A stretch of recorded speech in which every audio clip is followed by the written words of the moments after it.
여러분 안녕하십니까? 오늘 또 참으로 좋은 날입니다. 하나님께서 큰 믿음으로 채워주시기 바랍니다. 저는 오늘 잠언서 4장 23절의 말씀을 가지고 체험 있는 신앙을 가지려는 제목으로 여러분과 함께 은혜를 나누고자 합니다. 우리 그리스도인들은 주 예수를 구주로 영접함으로써 다 하나님의 자녀가 되었습니다.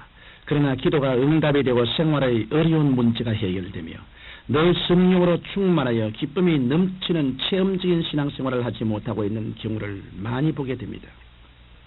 우리 그리스도인들은 주 안에서 신앙이 날로 자라야 합니다. 처음 구원받은 상태는 초보적인 신앙의 단계입니다. 그 이상 더 발전이 없고 신앙의 깊이가 없고 체험이 있는 신앙이 되지 못한다면 자칫 실족하고 물러서며 넘어질까 염려가 되는 것입니다.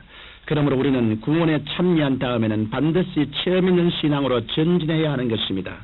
그러면 체험 있는 신앙생활을 하기 위해서는 어떻게 해야 할까요? 첫째로 체험 있는 신앙생활을 하려면 무엇보다도 마음의 결단을 내려야 합니다. 우리가 하나님의 성령과 함께 일하기 위해서나 또는 마귀와 대적에서 승리하기 위해서는 마음의 결단을 분명히 해야 합니다. 영의 세계는 성령의 세계이든 악령의 세계이든 사람들의 마음을 통해 육신의 생활과 환경 속에 나타나는 것입니다. 영적인 세계는 우리의 마음의 결단으로서 시작합니다. 그 때문에 잠언 4장 23절에 무릇 지킬 만한 것보다 더욱 내 마음을 지키라 생명의 근원이 이에서 남이라고 기록된 것입니다.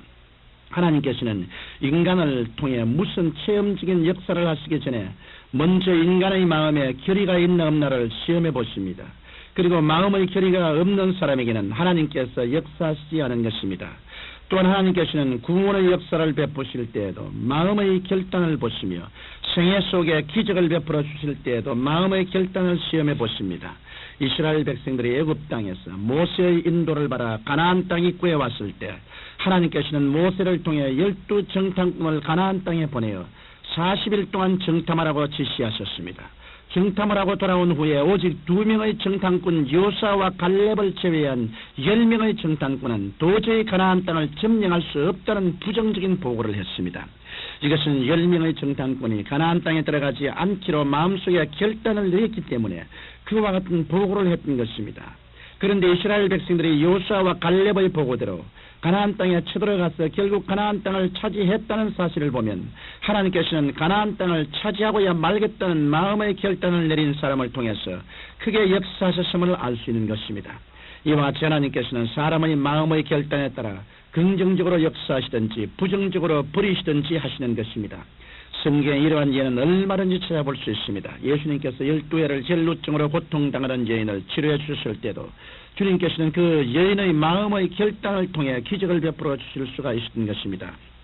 12회를 혈루증으로 고생하던 그 여인은 주님을 만나기로 단호한 마음의 결단을 내렸기 때문에 간신히 주님이 옷자락이나마 잡을 수 있게 되었던 것입니다. 주님께서는 이 여인의 간절한 마음의 결단을 보시고 여자야 내 믿음이 너를 구원하였으니 평안히 가라 내 병에서 놓여 건강할지어다라고 선언하셨던 것입니다. 마태복음 4장에 보면 예수님께서 요단강에서 세례를 받으시고 광야로 가셔서 금식하며 기도하신 후 마귀의 유혹을 받았을 때 마음의 단호한 결단으로 마귀를 물리친 사실을 알 수 있습니다. 예수님께서 심히 배고프신 것을 알고 마귀가 와서 네가 하나님의 아들이거든 이 돌들이 떡덩이가 되게 하라고 유혹했습니다. 그때 주님께서는 사람이 떡으로만 살 것이 아니요 하나님의 입으로 나오는 모든 말씀으로 살 것이라고 단호하게 말씀하심으로써 마귀를 물리치셨던 것입니다. 오늘 수많은 그리스도인들이 하나님께 믿습니다라고 기도하면서도 마음의 결단을 내리지 않고 한편으로 세상을 의지하고 있기 때문에 하나님의 역사를 체험하지 못하고 있는 것입니다. 바다에 가면 개가 있습니다.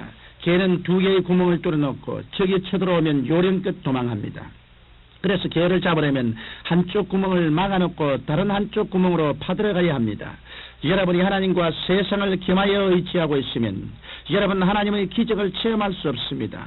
하나님의 기적을 체험하기 위해서는 세상을 의지하던 통로를 막아버려야 하는 것입니다. 오늘날 수많은 그리스도인들이 인생의 막다른 골목에서 하나님의 기적을 체험하고 있습니다. 왜냐하면 막다른 골목에 처하면 전진도 후퇴도 못하니까 오직 하나님만 의지하여 믿고 나감으로 하나님의 기적을 체험하게 되는 것이기 때문입니다. 이러므로 여러분께서도 하나님의 말씀 위에 서서 단호한 결단을 내리면 하나님의 성령께서 마귀가 틈탈 수 없게 만들어 주시고 축복의 길로 인도해 주실 것입니다. 이제 마음의 결단을 내렸으면 둘째로 여러분은 믿음의 실천을 해야 합니다. 많은 사람들이 믿음의 행진을 시작하다가 환경을 바라보고 변화무쌍한 환경에 그만 눌려서 불안과 공포를 느끼며 뒤로 물러가고 있는 것입니다.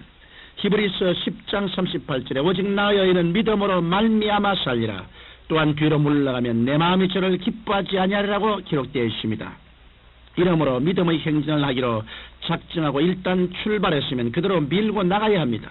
로마서 10장 17절에 믿음은 들음에서 나며 들음은 그리스도의 말씀으로 말미암았느니라고 하였으며, 우리가 믿음으로 나아갈 때는 하나님 말씀만 보고 듣고 생각하고 입으로 시인하면서 나가야 승리할 수 있는 것입니다. 그런데 우리가 믿음으로 결단을 내리고 행진을 한다고 해서 만사가 형통하는 것은 아닙니다. 우리가 믿음의 결단을 내렸다 해도 환경에는 수많은 역경이 다가오는 것을 알고 인내해야만 합니다. 여러분의 생활에 장애물이 쌓일수록 오히려 하나님께서는 위대한 계획을 가지고 여러분에게 다가오시는 것을 잊지 말아야 합니다. 이럴 때 우리 주님께서 기적을 베푸실 때 하신 말씀인 두려워 말고 믿기만 하라, 내 믿음대로 될지어다라고 하신 말씀을 항상 명심해야 하겠습니다. 셋째로 이렇게 하나님의 약속의 확실성과 승리케 하심을 믿고 난 다음에는 그 뒤처리를 잘해야 합니다. 병이 낫고 난 다음에 건강을 잘못 관리하면 더 큰 병에 걸리게 되는 경우가 생기는 것처럼, 하나님의 은혜를 받고 난 다음 신앙을 잘못 관리하면 더 큰 어려움을 당하게 되는 것입니다. 뒤처리를 하는 방법은 먼저 감사하는 것입니다. 누가복음 17장에 보면 고침받은 10명의 문둥병자 가운데 오직 한 명만 주님께 다시 찾아와서 감사했습니다. 그래서 그 감사한 문둥병이 혼자만이 병 고친 후에 영혼도 구원받는 축복을 받았던 것입니다. 우리가 하나님께 은혜를 받았으면 반드시 감사할 줄 아는 사람이 되어야 합니다. 하나님의 은혜를 받고 감사할 줄 모르는 사람에게 하나님께서는 계속 축복해 주시지 않습니다. 시편 50편 23절에 감사로 제사를 드린 자가 나를 영화롭게 하나니 그 행위를 옳게 하는 자에게 내가 하나님의 구원을 보이리라고 기록되어 있습니다. 또한 감사를 드림과 함께 마귀가 다시 틈타지 못하도록 무장해야 합니다. 이 무장은 바로 더 열심히 기도하고 더 열심히 말씀 읽고 공부하며 더 열심히 봉사하고 충성하고 전도하는 일입니다. 청취자 여러분, 여러분들은 체험이 있는 위대한 신앙생활을 하기 위해 확고의 믿음 속에 살기로 마음의 결단을 내리며 믿음대로 행동에 옮기시고 하나님께 항상 감사하고 간절히 기도하며 말씀을 공부하는 삶을 살게 되시기를 주님 이름으로 축원합니다. 전능하신 아버지 하나님이시여, 하나님 아버지께서 우리 모든 생활에 결단을 내려 주시옵시고 내 아버지 결단을 통하여 진실로 주님을 따르고 주님 중심으로 살게 하여 주옵소서. 예수님 이름으로 기도합니다. 아멘.